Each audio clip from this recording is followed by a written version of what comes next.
गिबियावनो खुलुमबाय नोंथांमोनखौ आंनि एनिथिं रादाब इउट्युब चेनेलाव। लोगोसेनो नोंथांमोना आंनि भिडिअखौ नायनानै मोजां मोनोब्ला लाइक एन्ड साबस्क्राइब खालामना होबानो जाबाय। सासे बर' सुबुंनि गोग्गाथाव खामानि। सा 50निबो बांसिन सुबुंफोरनो मेगननि फाहामथाय लानो थाखाय रांनि मदद होदों डक्टर सांग्रां ब्रह्मआ। मिथिनो मोननाय बायदिब्ला चिरां जिल्लानिफ्राय उदालगुरि जिल्लायाव थानाय बडलेण्ड नेत्रालयाव सा 50निबो बांसिन सुबुंफोरखौ मेगननि बेराम फाहामथाय लानो थाखाय दैथायहरदों डक्टर सांग्रां ब्रह्मआ। बेजों लोगोसेनो मेगन अपारेसन खालामखांनानै फैनाय सुबुंफोरखौ डक्टर सांग्रां ब्रह्मआ खौरां लाहैफिननायखौबो नुनो मोनदों।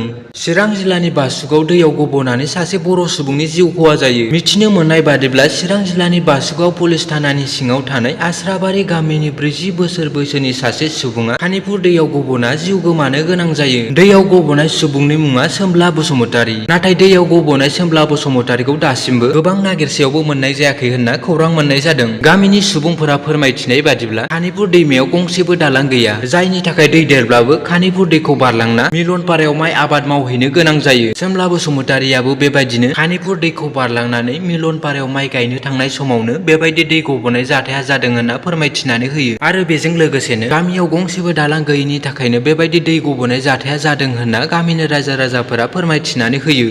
फिन खेबसेबाव कक्राझाराव फैसा लांखारनाय जाथाय। नोंथांमोनाबो फैसाफोरखौ बेंकफोरनिफ्राय बखयोब्ला साबधान जानाया गाहाम। मानोना साबधान जायाब्ला नोंथाङाबो आखायाव गोबां रां लानानै बेरायोब्ला नोंथाङाबो सिखावनि नोजोराव गोलैनो हागौ। खौरांनिफ्राय मिथिनो मोननाय बादिब्ला बाजै हटेलनि साखाथिनि एक्सिस बेंकनि मोखाङाव सानै बाइकजों फैनाय दुथांफोरा 34 लाख रांनि बेगखौ सिख'नानै लाङो सासे सुबुंनिफ्राय। जानो हागौ बिथांखौ सिखावफोरा नोजोर होखादोंमोन, नाथाय सिखावफोरखौ दासिमबो हमनो हानाय जायाखै होनना खौरां मोननाय जादों। बेबायदि जाथायखौ जों गुबुन जायगायावसो नुनो मोनोमोन, नाथाय कक्राझार बायदियाव बेबायदि खनले खनले जाबाय थानाया बेसे सोमोनांथाव।